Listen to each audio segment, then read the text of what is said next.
नमस्ते फ्रेंड्स। तो आज हम डिस्कस करते हैं affect of AI on Indian real estate. क्योंकि अब एआई कोई दूर की चीज नहीं है, अब तो सामने मुंह पे दिख रही है कि आनी ही है, आ चुकी है। आप सबने देखा कि एंथ्रोपिक के कोवर्क आने के बाद इंडियन स्टॉक मार्केट में आईटी स्टॉक्स की क्या हालत हुई है। और यही नहीं, 2022 में चैट जीपीटी लॉन्च हुई थी और आज 2004 साल में कितने ब्रेक थ्रू आ चुके हैं एआई में। हर 3 महीने 6 महीने बाद कभी नैनो बनाना, कभी गूगल एआई स्टूडियो, कभी गूगल एंटी ग्रेविटी, कभी क्लॉड क्लोवर, कभी क्लॉड कोड। इतने सारे चेंजेस एआई में रेगुलरली आते रहते हैं और ब्रेक थ्रूज आ रहे हैं जो कि एक लेवल इंक्रीज कर देते हैं। जो पहले हमने लेवल देखा है उससे भी लेवल इंक्रीज हो जाता है। तो एआई से जॉब्स जाएंगी, वो भी अब एक रियलिटी है। आप सभी देख रहे हैं, अब जो भी लेऑफ्स हो रहे हैं वो कंपनीज बोल रही हैं कि we are doing it for AI. AI की वजह से जॉब जा रही है। पहले रैशनलाइजेशन का या जॉब जाने का, लेऑफ्स का एआई रीजन नहीं बताया जाता था, अब तो straightforward reason is being said as AI. तो अब एआई से कितने जॉब्स चल रहे हैं, उससे पहले देखते हैं कि एआई का अफेक्ट रियल एस्टेट पे इंडिया में और टेक का अफेक्ट इंडिया में रियल एस्टेट पे क्या हुआ। तो tech has been a big game changer for Indian real estate. 1995 में जब इंटरनेट आया इंडिया में, उसके बाद से जो रियल एस्टेट ने बूम लिया है, और लास्ट मतलब 95 से 30 साल हो गए इस बूम को चलते ही चलते जा रहा है। और tech has been a big part. हाँ, आपको 2000 में ड्रॉप आया, डॉट कॉम बबल बर्स्ट हुआ, फिर 2008 में सब प्राइम क्राइसिस आया, फिर कोविड आया, झटके आते रहे, लेकिन एक ओवरऑल ट्रेंड अप ट्रेंड ही रहा है due to tech. Tech workers, tech jobs increase हुए ही हैं। तो एआई से कितने जॉब्स जाएंगे, अब कितने जाएंगे ये तो एक स्पेकुलेटिव फिगर है, लेकिन जनरली जो अभी दिख रहा है वो एक बेसिक अंडरस्टैंडिंग आ चुकी है कि 15 से 20% जॉब जो आज की डेट में है वो एआई से जाएंगे। मेरे हिसाब से कितने जाएंगे, और जॉब्स जाने के अलावा, जॉब जाने से ज्यादा एक और चीज को हमें ध्यान देना चाहिए। वो क्या है, अगर आप चाहते हैं इस पे फुल क्लैरिटी तो आप कमेंट सेक्शन में लिखिए, मैं आपको एक अलग वीडियो बनाऊंगा कि प्रॉपर एनालिसिस के साथ कि एआई से कितने जॉब्स लॉसेस एक्सपेक्टेड है। और उसके अलावा एक जो मेट्रिक जिसका हम ध्यान नहीं दे रहे हैं और जो उन जॉब लॉसेस से भी ज्यादा जरूरी है, वो क्या होगी। तो अगर आप चाहते हैं कि उस पे कुछ वार्तालाप की जाए, चैट की जाए, तो आप कमेंट सेक्शन में नीचे लिखिए। तो अब बेसिकली 15 से 20% का हम लेके चल रहे हैं कि जॉब्स जाते हैं, तो उसका इफेक्ट क्या होता है। तो सुनने में नंबर इतना ज्यादा नहीं लगता कि 15 से 20% जाएंगे, लेकिन इंडिया में इस समय 58 लाख रुपए, लाख 58 लाख लोग, जो लास्ट सर्वे हुआ था नेस्कॉम ने जो डेटा है उसमें 58 लाख जॉब्स हैं इंडिया में। अगर 20% जॉब जाती हैं तो 12 लाख जॉब्स जाएंगी। ये छोटा नंबर नहीं है।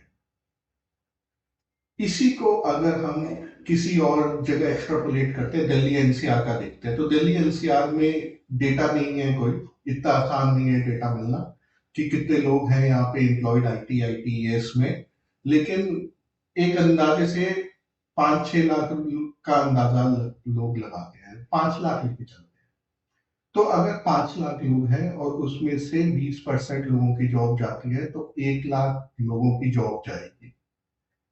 और 1 लाख छोटा नंबर नहीं है, 1 लाख बहुत बड़ा नंबर है। 1 लाख हाउस होल्ड प्रेशर में आएंगे, और उस प्रेशर से क्या होगा उस पर थोड़ा बात करते हैं। तो ऐसा नहीं है जो बाकी के 4 लाख हाउस होल्ड्स हैं वो उन पे प्रेशर नहीं आएगा या वो वैसे ही जिंदगी जीते रहेंगे।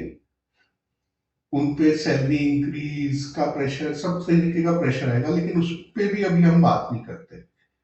और अभी फोकस हम सिर्फ डायरेक्ट जॉब लॉसेस पे करते हैं, जो कि 1 लाख है। उसके अलावा बिफोर वी डू दैट, एक और चीज है कि हमारे एक जॉब के पीछे 4 जॉब्स आती है।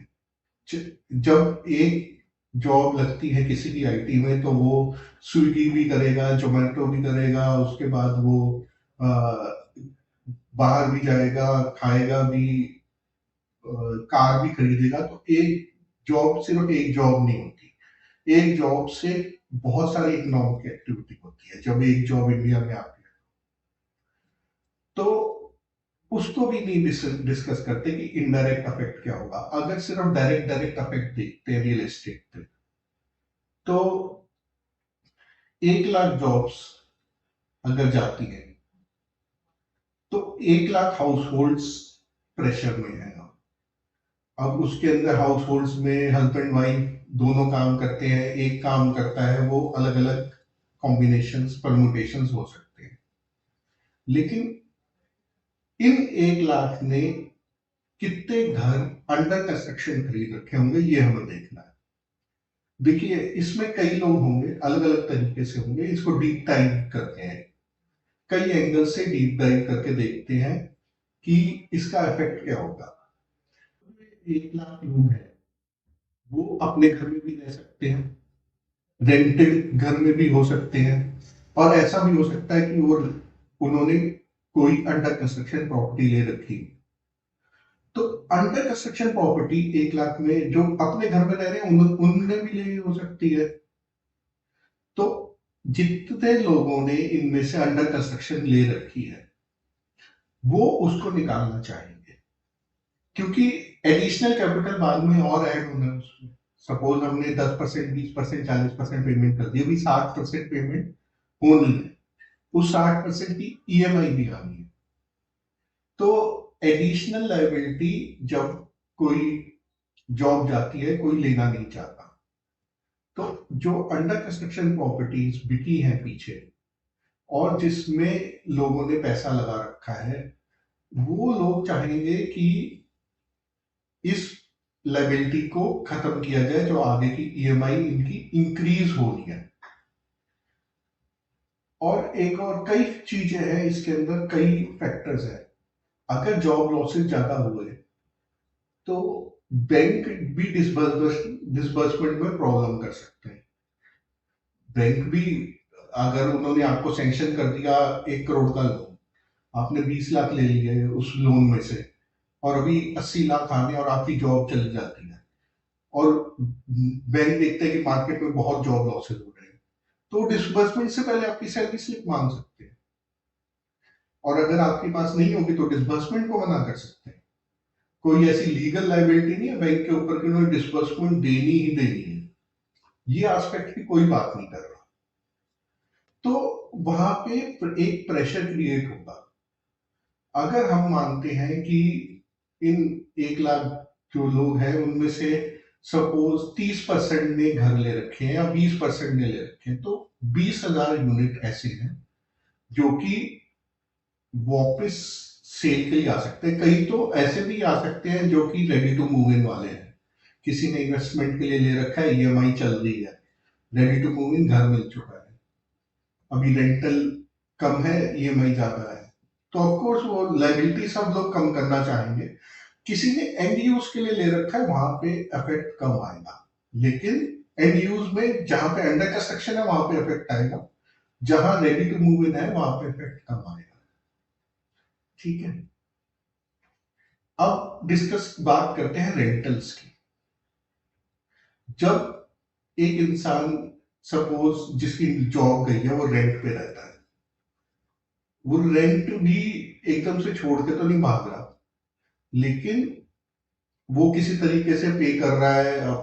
हस्बैंड वाइफ दोनों वर्क करते थे, एक की जॉब छूट गई, वाइफ के सैलरी से पे हो रही है, एक जना काम करता था, जॉब चल गई, कुछ और अर्निंग है, कहीं और से इनकम है, किसी ने सपोर्ट कर दिया और रेंट दे दिया।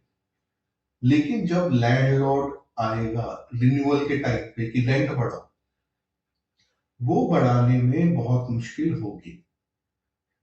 और ऐसा नहीं है कि लैंडलॉर्ड कहकर रेंट बढ़ाओ नहीं तो छोड़ के चले जाओ, तो वो छोड़ के चले जाएंगे तो लैंडलॉर्ड को एकदम से कोई हायर रेंट पे मिल ही जाएगा, क्योंकि मार्केट में एक डिप्रेशन आएगा।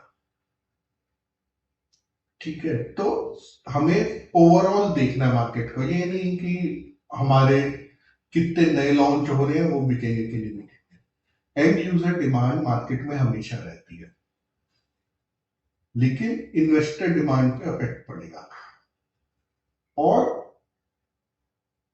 ये जॉब लॉसेस से सिर्फ इन्हीं का फर्क नहीं पड़ेगा, इसमें से सपोज करते हैं एक परसेंटेज बेसिस पे बात करते हैं, जैसे आप इकोनॉमिक सर्वे आपने देखा तो वो भी परसेंटेज बेसिस पे बात करते हैं कि 10 से 20% हमारे चांस हैं कि वर्ल्ड की इकोनॉमी पूरी डूब जाएगी, शॉक लग सकता है। 10 से 20% बहुत बड़ा अमाउंट होता है और शॉक, नहीं तो जनरली ऐसे शॉक के 1 या 2% चांस रहते हैं, लेकिन उस चीज पे डिस्कस नहीं करते। वैसे ही अगर हम प्रोबेबिलिटी में देखें तो अगर इन जो जॉब लॉसेज हुए हैं उनमें से 10% लोग भी Tier 2 सिटीज या अपने पुराने घर या कहीं पे मूव आउट करते हैं तो 10,000 घर वेकेंट हो जाएंगे, क्योंकि 1 लाख जॉब लॉसेज। तो वो 10,000 घर जो रेंट पे है खासकर, वो वेकेंसी का फर्क पड़ेगा मार्केट में, रेंटल के ऊपर रेंटल इंक्रीज का फर्क पड़ेगा। और एज ए इन्वेस्टर रेंटल और रेंटल इंक्रीज दोनों चीजें बहुत मैटर करती हैं। और अगर रेंटल इंक्रीज एकदम से अफेक्ट होगा या जीरो रहेगा तो मार्केट में ऑफ कोर्स घरों की वैल्यूएशन पे भी अफेक्ट आएगा। मैं ये नहीं कहता कि क्रैश होगा, क्रैश तो नहीं दिख रहा मेरे को, क्योंकि एंड यूजर डिमांड मार्केट में रहती है रियल एस्टेट में, लेकिन ओवरऑल मार्केट का डाउन जाने का रिस्क इंक्रीज हो जाता है। हर एक चीज में ना रिस्क रिवॉर्ड है, कि ऐसा कभी नहीं होता कि कभी भी कोई रिस्क फैक्टर ना हो। जब कंपनीज भी DHRP फाइल करती हैं सेबी के पास IPO के लिए, उसके अंदर वो बोलती है ये हमारे पॉजिटिव है और ये रिस्क फैक्टर, तो रिस्क फैक्टर हमेशा रहते हैं। और जितनी आपकी लेवरेज मार्केट में इंक्रीज हो जाती है उतने ही रिस्क फैक्टर खतरनाक होते जाते हैं। तो आप सबने देखा है कि पिछले कुछ सालों में रियल एस्टेट बहुत तेजी से भागी है, और इतने हाई रेट्स पे अगर AI से जॉब लॉसेस होते हैं, और वो होंगे ही, दिख रहे हैं अब तो क्लियरली विजिबल है, तो उसका इफेक्ट लॉन्ग टर्म में पड़ेगा, रियल एस्टेट मार्केट पे लॉन्ग टर्म शॉर्ट टर्म दोनों पे पड़ेगा। तो हाँ, ये है कि मार्केट में and user demand, real estate market में एंड यूजर डिमांड हमेशा रहेगी, हमेशा रहेगी। छोटी यूनिट्स की डिमांड ज्यादा रहेगी, बड़ी यूनिट्स की डिमांड कम हो जाएगी। जो भव्य भव्य करके यूनिट्स आते हैं थे, उनकी थोड़ी डिमांड पे अफेक्ट पड़ेगा। किसी कोई 3 BHK में रेंट पे रह रहा था तो वो 2 BHK में भी शिफ्ट होने के चांसेस है। तो it's all about leverage, it's all about affect of affect. उसके अलावा जो 4 लाख लोग बचे हुए हैं, उनकी जब सैलरी इंक्रीज नहीं होंगी और उन्होंने सोच के कोई जगह लेवरेज ले रखी है कि मेरी सैलरी तो इतनी बढ़ जाएगी और मैं इस हिसाब से EMI मेरी कम हो जाएगी, तो उस पर भी अफेक्ट आएगा। तो overall I will still not say there is going to be a crash, लेकिन it's not all hunky dory. मतलब आगे जाते हुए रियल एस्टेट का मार्केट वेट कर सकते हैं थोड़ा चीजें क्लियर होने के लिए, क्योंकि जो एक बेसिस पे रियल एस्टेट इतने सालों से बढ़ रहा था वो बेसिस ही पूरा खत्म हो रहा है, विच वॉज IT। कितना खत्म हो रहा है वो उस पे आप चाहते हैं तो मैं एक और वीडियो बना दूंगा कि कितने जॉब लॉसेज एक्सपेक्टेड हैं जो आज की डेट में जॉब्स है उसके अंदर, और बहुत ही अच्छा एनालिसिस से कि करेंगे उस पे कि किस तरीके से है। तो इट्स नॉट, ऐसा नहीं है कि ये वीडियो बना के मेरे को बहुत खुशी हो रही है, लेकिन जो ट्रुथ है वो सामने आना चाहिए। तो बाकी ये है कि आप मेरे एनालिसिस से कितना परसेंट अग्री है आप नीचे कमेंट सेक्शन में बताइए। अगर बिल्कुल ही अग्री नहीं है तो भी इट्स ओके, हो सकता है मैं भी गलत हूँ। आई वुड बी हैप्पी अगर मैं गलत निकला या गलत हुआ तो थैंक यू वेरी मच।